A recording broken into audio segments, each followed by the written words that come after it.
So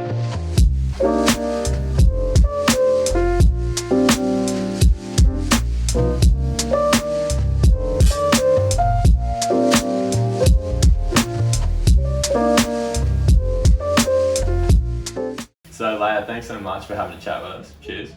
Yeah, I'm really excited to have a chat with you. Like mainly, we're doing our first ceramic collaboration with you, but I met you through Geordie initially, and you've got such a cool story that I just thought it'd be really nice to lift the veil on that story and for people to, get to know you basically. And I feel like you've got such a cool outlook when it comes to products and your creative approach. So yeah, just really excited to chat to you, and I think it'll mean so much more to people when they do see your products on our website, that they can have a brew in it and get to know you. So thanks for having me. No, absolute pleasure. I think that the potter's life is definitely a solo existence. Yeah, so you cool love being in front of the camera. I love being in front of the camera.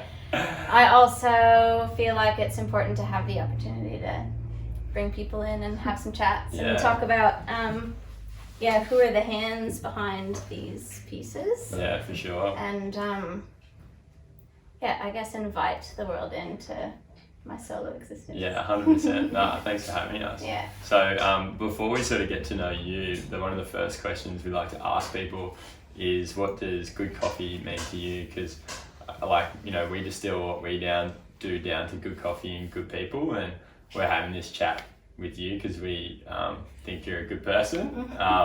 We just want to know, how does coffee fit into your daily routine, if it is part of it every day? Yes, coffee is part of my everyday. I enjoy it. Yeah. I wake Do you drink I coffee wake at up home? craving it. Do you go out for coffee? I drink coffee at home. So the studio that I was in previously, we were lucky enough to be behind a cafe, and so the coffee was always free flowing. I was never really a coffee drinker. Yeah, cool. Before my world as an adult.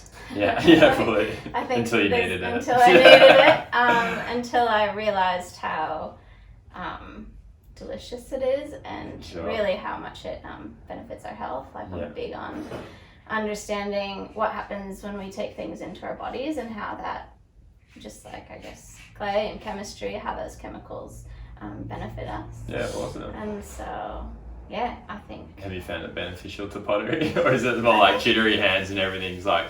Well, it's interesting because I think that coffee and caffeine and stimulants in general slow me down, and so that has been like a pretty massive insight into my life. I've always been into extreme sport and charging, and super addicted to adrenaline, and that world almost brings me back to center. Yeah, sweet. And so whatever is in the magic of the bean, it brings me focus and clarity. Awesome. But I can't have it after 12 o'clock.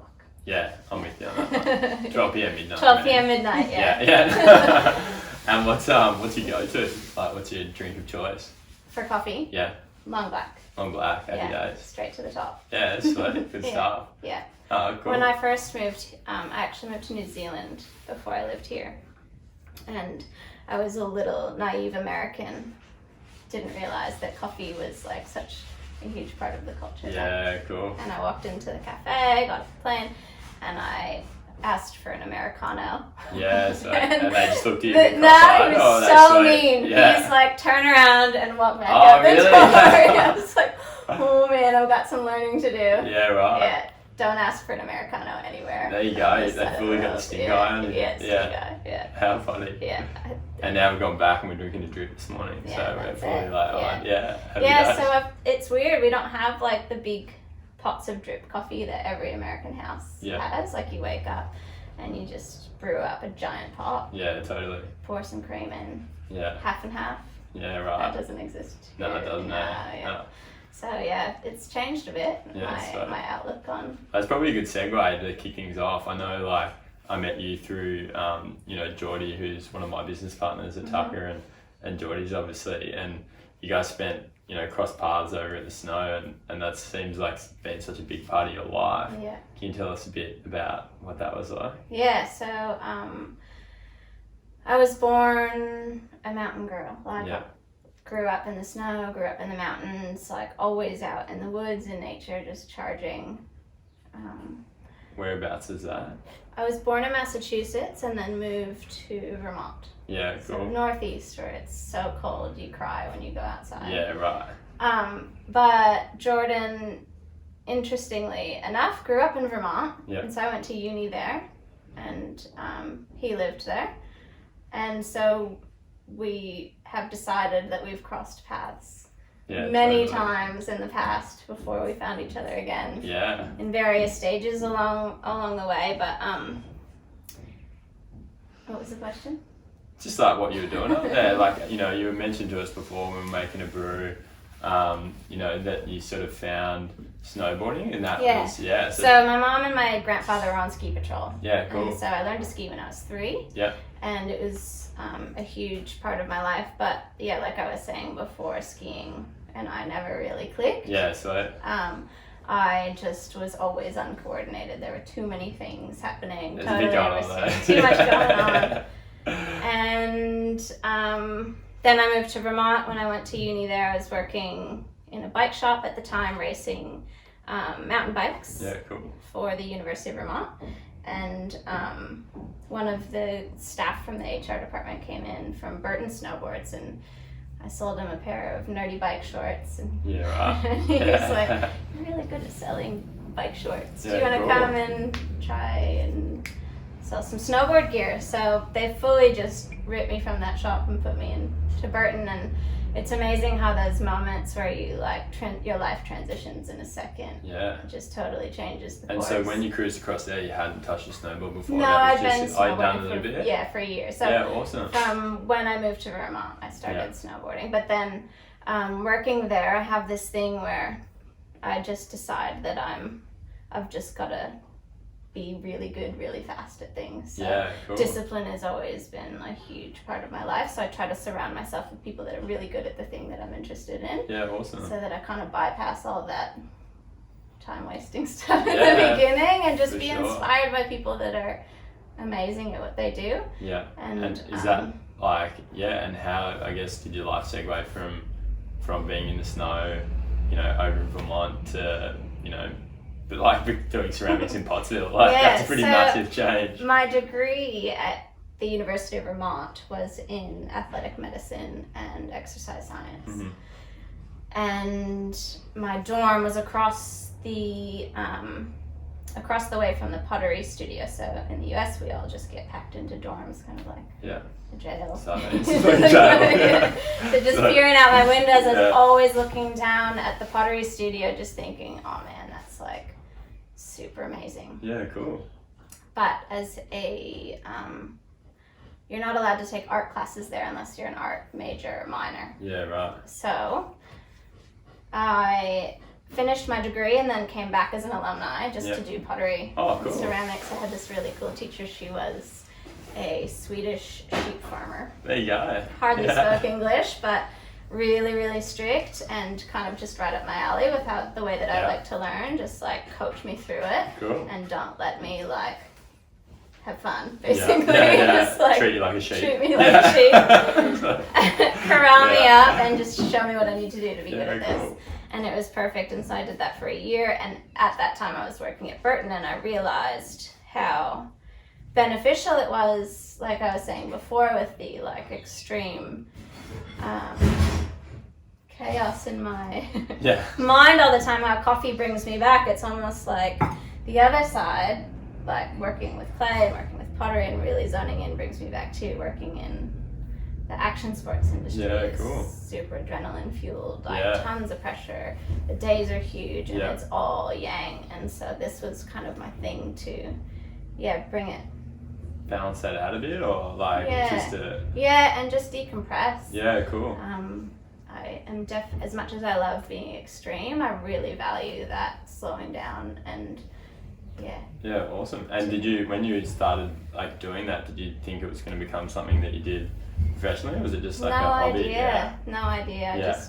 I just knew that I loved it, and I think that when you think about these things that come into your life, it's like how, you know, like why did I have an interest in pottery? Maybe it's for this very moment, like how things kind of these seeds get planted, or these opportunities, and it just somehow swings right back around, and then for helps sure. you create a cool life. So how did you land in Australia then? So I was working, I worked for Burton for about 10 years in the snowboard industry and for other companies as well, and I did a lot of work for the women's side of the industry. Yeah, cool. So back in the early 2000s, there was a time where a lot of the gear was, like the tech wasn't there and the quality of materials weren't there, and the shapes, it was basically like they took a kid's piece of equipment, like a board or bindings, and put a pretty graphic on it. Yeah, right. And so that was like all the females. So everything was kind of set back and real kind of cruisy flowy, nothing for the person that wanted to charge, or for the girl that wanted to charge hard. So I was part of a committee and a testing group that was developed. We were flown all over the country to create new products so that girls could charge just as hard as guys. Like, cool. Back in the early days of like women rising up. I mean, that's probably been for the history of humanity, but that's so cool. Just this kind of modern push of let's balance it out. So we want to feel like when we go into a shop, we don't have to be corralled into this corner of pretty tight-fitting nerdy gear.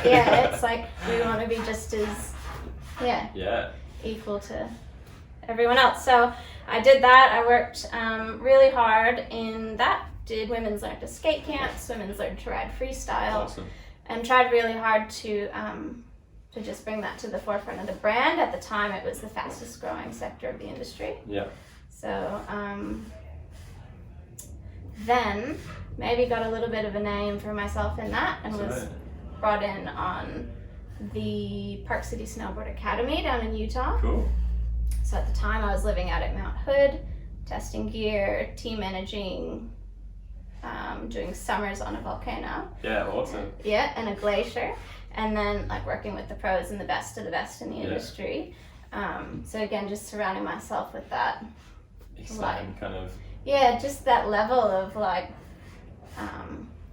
people that excel, or people that, you know, like not just the kind of surface level. Like I want to be part of that. I want to be pushing. And just be inspired by the best. So a team was started in Park City. I started a boarding school and academy, and I got brought in as the first all-girls freestyle coach. Cool. And I was a science teacher and awesome. Cooked the meals, dragged the kids out of Full bed. mommy. Full of mom. And that's where I met Jordan. So to bring it all in, that's where we met. He was working officially met. He was working park crew, so he was grooming all the jumps that I was bringing the girls through. And so every day we'd just cross paths. Awesome. And then I got really burnt out in 2009. And had a massive amount of like personal relationship conflict, all the yuck that's like behind the scenes when you have the most beautiful life. For sure. And just got on a plane. I was like, I need to love this again. I got on a plane, booked a flight to New Zealand, and had a season for myself. I was still working events for Burton. Cool. Still testing gear, but just took a break and wanted to learn to love it again. Awesome. But meanwhile, wherever I lived in the snow, I traveled around. Wherever I lived, I just made sure to join an art center so that I could always have pottery and have a thing that no one knew me. That was like your wasn't around, away didn't have from to the talk to anyone. So I just could sit at the wheel and level back out again. Yoga helped as well as practicing. So you're doing pottery in New Zealand as well when you were there? I wasn't doing pottery in New Zealand, so I moved there. I worked at Cheapskates, a skate shop, just for fun. Back to just easy retail, no responsibility. Worked events, did the New Zealand Open, still did some stuff for Burton, and then had, at the end of the season, had my own accident. We were talking a little bit before about coach snowboarder that I worked with that had a really serious brain Yeah. injury, and interestingly enough, that became my reality as well. Yeah, right. So moved here. Yeah. Also Across really the ditch. crazy, Yeah. across the ditch. When I booked my flight from Park City, just to get out for a season and then go back, I was offered a free stopover here. Yeah, Any cool. of the major cities. Whereabouts? It was either Brisbane or Perth or Sydney. I think I could choose to stay for up to 2 weeks. Awesome. Yeah. So I chose Brisbane. I had no idea. Yeah. And arrived. Oh, I was about to fly out. Then I came here and didn't leave. Yeah, amazing. I just thought that going home to recover wouldn't be ideal. Being surrounded by the snow, I think it would be kind of Tough. torture. Yeah. Yeah. So I so I was in remember a pretty bad. Sorry to cut you Yeah, off, no, but I not was at in a all, pretty bad state. Like Yeah. I kind of make light of it now, but at the time I was like blind in one eye, Yeah. ACL, MCL. Like I was totally cooked Yeah. and kind of just a bit lost Yeah. in life. Like I thought that the thing that I was born to do every day for the rest of my life was just gone in a second. Yeah, I for thought sure. to never ride again. I do have permanent damage in my brain that's still monitored all the time. Yeah. And it's every day a work in progress. Yeah. I've come a long way from those early days, but it was pretty bad. Oh, cool. Yeah. Thanks for sharing that with us anyway. Yeah. Yeah. And I remember there was when we caught up, and you were sort of telling me your story. There's this really beautiful, teacher that you found. I think from memory it was on the Sunshine Coast. Yeah. Can you tell Yeah. a little bit about that? Because I think for me, when you were sharing your story with me, something so tragic for you at the time. I remember you saying there was a real kind of healing process that took you in a bit of a different direction. Yeah. So I hadn't really thought about clay after moving to New Zealand. Clay wasn't really a part of my life, and then I moved to the Sunshine Coast. And I was in Peregian Beach, just north of Coolum, south of Noosa. And the lady that lived next door, her name is Di, and she was a potter, like a master potter back in the day. Yeah, cool. And she had suffered a stroke. Yeah. And so one whole side of her face, she had Bell's palsy, was dropped, and her hand didn't work very well, and so she kind of had to give up on clay. Mm-hmm. And she was just outside the front weaving baskets. Yeah, really? And I was Yeah, walking right. past, and we got talking, and she told me about her experience with pottery, and I shared a little bit about mine, and she really encouraged me to kind of come back into it and find a love for it again. So she's there, we just kind of sit around, tell stories about art and life, and just really beautiful moments we shared together.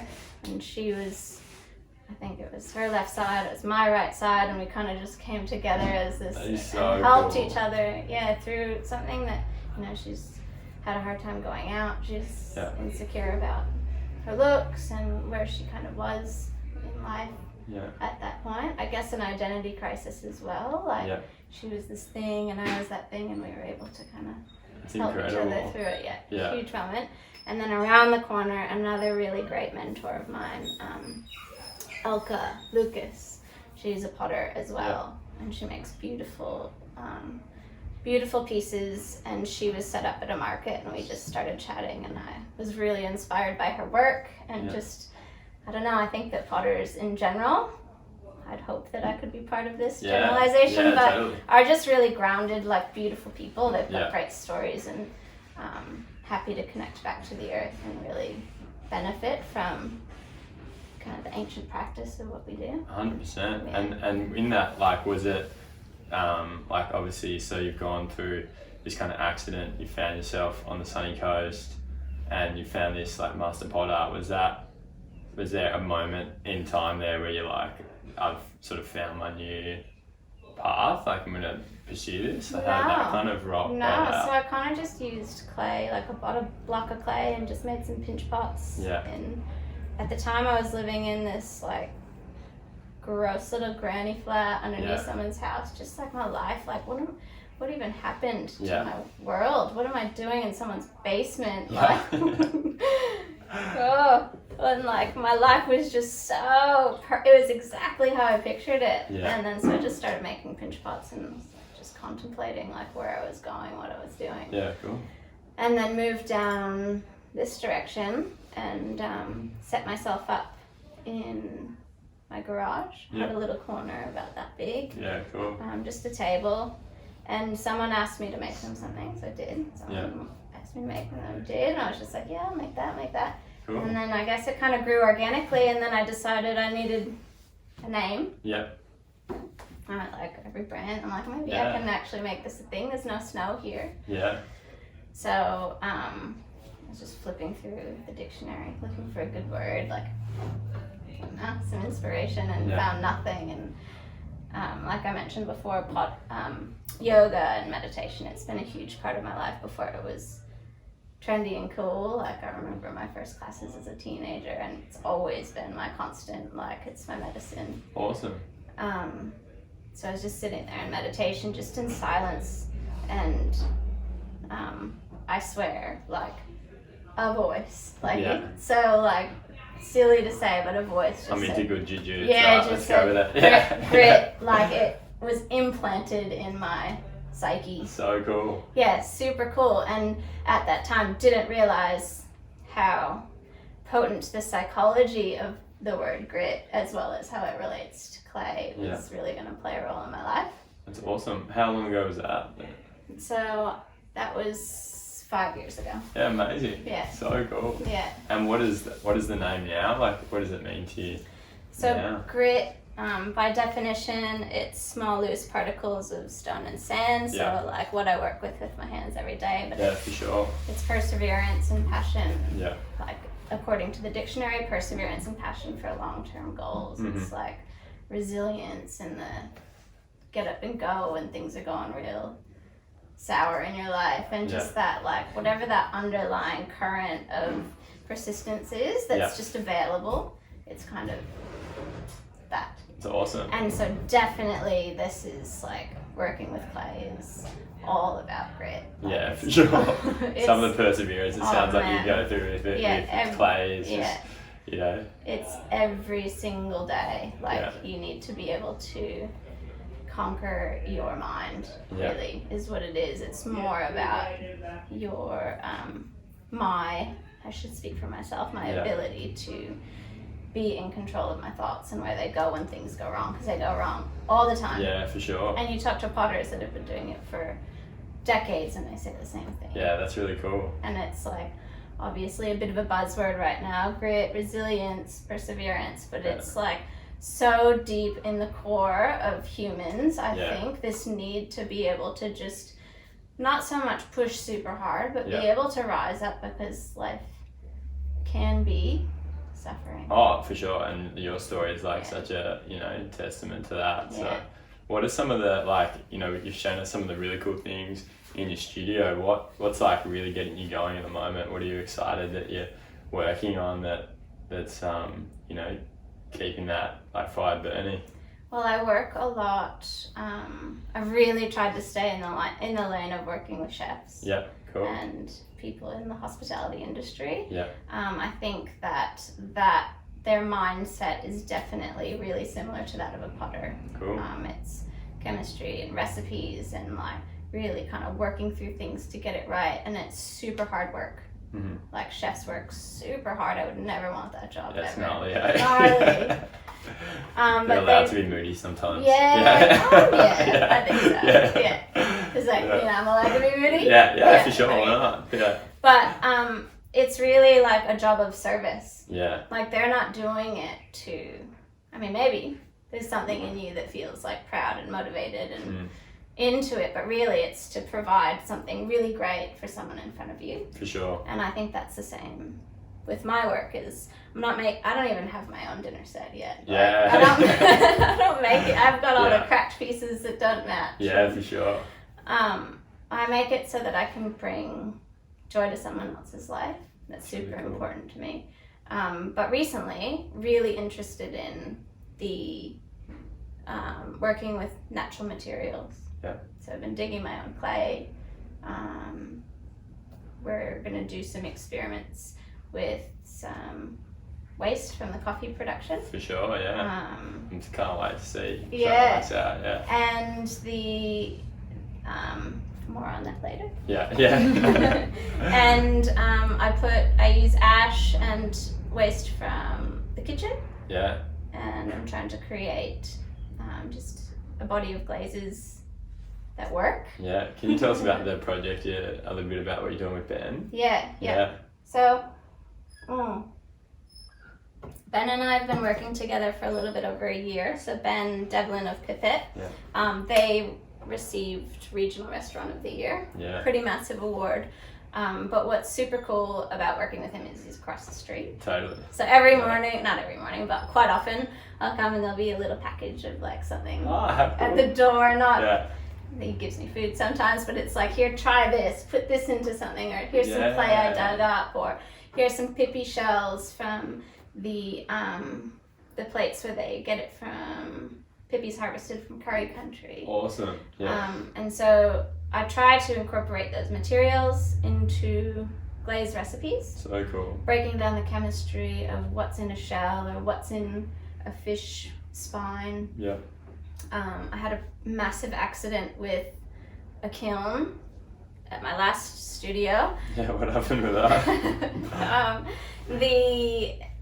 So he brings things from the sea, and salt is in that. Yeah. And as a novice, didn't realize that salt and electrical components are a really bad combo. Right. Especially at higher temperatures. Okay. So oh man, it's such a crazy story. Yeah. So I just got back from a trip in Japan. My partner was in the hospital. He broke his arm really badly. Sweet. And Ben was pushing to get this project going. This was before Pipit even opened. Yeah. And so he was in emergency surgery, and I had to kind of catch up on a lot of things because I'd been gone for 2 weeks. Yeah. So I put all the fish bones in at once. Yeah, I put as many as I could in the kiln just to get it through. Yeah. And fired it up. And so at about 500 degrees, we're going to 1,000 degrees. At about 500, I just heard this weird sizzling and popping. Yeah, right. And I opened the lid. Yeah. And something happened with the oxygen coming into the flame, and it was an explosion. Oh, really? I still have PTSD from it. It was traumatic? so intense. Yeah. And then the kiln died. Oh, no. Yeah. So that project got put on hold for a while. Yeah. And then once he moved here, we got the tableware happening for there. He's like, let's look at this again. See, this is blue. You kiln that. Yeah. Oh, no. Yeah. It was black. Yeah. And so I had this crazy idea to build a purpose-built kiln, so using gas instead of electricity. Yeah. And we built it in a shopping trolley. And I told him, and he's amazing because I just give him these ideas, and to me they're all right, my brain. Yeah. And he's like, oh yeah, easy. So amazing. Next day, the shopping trolley at my front door. I was like, man, pressure's on to actually make this happen. Yeah. But we're really close. Had a few samples come through that are promising. And sweet.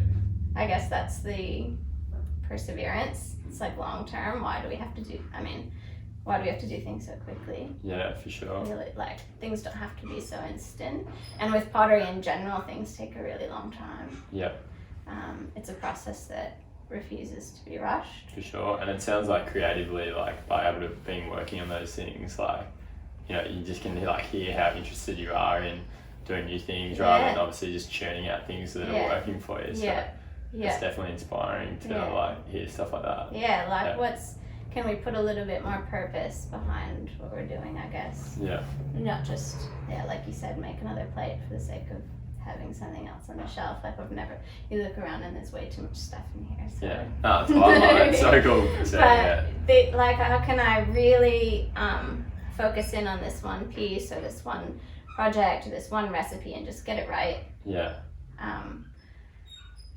Yeah. Oh, really cool. Yeah, I can't wait for people to see the cups that you're making for us, and I think so much of them hearing your story today will, give people a real sense of like that they do have something special in their home. And I think like, when you do get a chance to consume things, that you can see the amount of purpose and intent and energy that's gone into creating it. Every time you sit down and make yourself a cup of coffee, if you can have it in a cup from someone like that, I think, I know for me, like I love to surround myself with, products that do have a, certain amount of energy attached to them from people. So I'm really excited to show people what you've been able to put together for us. Cool. I think that it's a bit of a misconception sometimes too, that ceramics is like, or pottery is really sustainable. Yeah. Like I just put a little story up the other day that this exact black glaze, like the product that I need in order for the glaze to melt, the material, it's all dug up from the ground. So we rely heavily on the mining industry and it runs out, and that's kind of sad. Yeah, for to sure. think about. Yeah. I guess that's another little push for you trying to use natural materials and try to find waste ways. Products too. Waste products to bring it a little bit closer. It's really cool. And then, the extreme heat, the kiln goes to 1200 degrees. And so you think like, I'm going to do pottery and be like this little earth muffin. But really it's like, it's like the amount of energy that actually had to go into this cup. Yeah. Like, let's make things that matter. Yeah, because for sure. It's another thing that can really easily be wasted. Yeah. There's a lot of people getting into it at the moment without that idea of like, where did this come from? And just churning stuff out. And I think when I have classes in here, or if I'm working with a student, it's like I need to be sure that they understand that it's not about, release the grasp on that end product. Yeah, for sure. Understand what's taken it, even to just to get the clay to the point where we can use it, and respect the materials. Should be creating heirlooms for someone's house. Yeah, exactly. Yeah. And one question that we're asking everybody to wrap things up is, if you could sit down and have a coffee with one or two people, who would they be and why? They can be dead or alive, and you can have a little think about it. No rush. Should have told me this one was coming. No, it's just whoever comes to mind. Doesn't have to be anything too philosophical. One's super cliche. Who's yours? Just want to sit down with Jamie Oliver and have a coffee with him and pick his brain. Really? Yeah. Jamie Oliver. Yeah. I bet he's got a lot of cool things to say. Yeah. Oh man, it's like being asked what's your favorite song. Yeah, totally. I think it would be cool to sit down with the first person that discovered clay melts. Yeah, cool. In the kiln. In a fire. Cool. Yeah. And understand how they even figured that out. That's a really cool one. Yeah. Yeah. Yeah. Probably like back in Egypt or something, in like the, Yeah, like tens of thousands of years ago, pottery is dated back. Yeah. And it's been such a huge part of the evolution of humans. Yeah. Really, like it allowed you to store things, and it allowed you to carry water, and it allowed you to preserve food. Yeah, for sure. Where we were able to move away from just that like immediate hunter-gatherer, to be able to actually congregate and build communities. That's a really cool perspective. Yeah. So to pick apart the brain of the first so person that's like, we're gonna find them and then get them out of the grave. We need a time machine. Yeah, totally. Yeah. No, that's a great answer. Yeah. So, thanks so much for chatting with us today. It's like I think your story is so cool, and yeah, I just think the energy and outlook that you have with the way that you approach things is really cool. So yeah, thanks for like sharing your story with us, and thanks for letting me be a part of it. Thanks, legend. Cheers. See ya. Thanks, guys.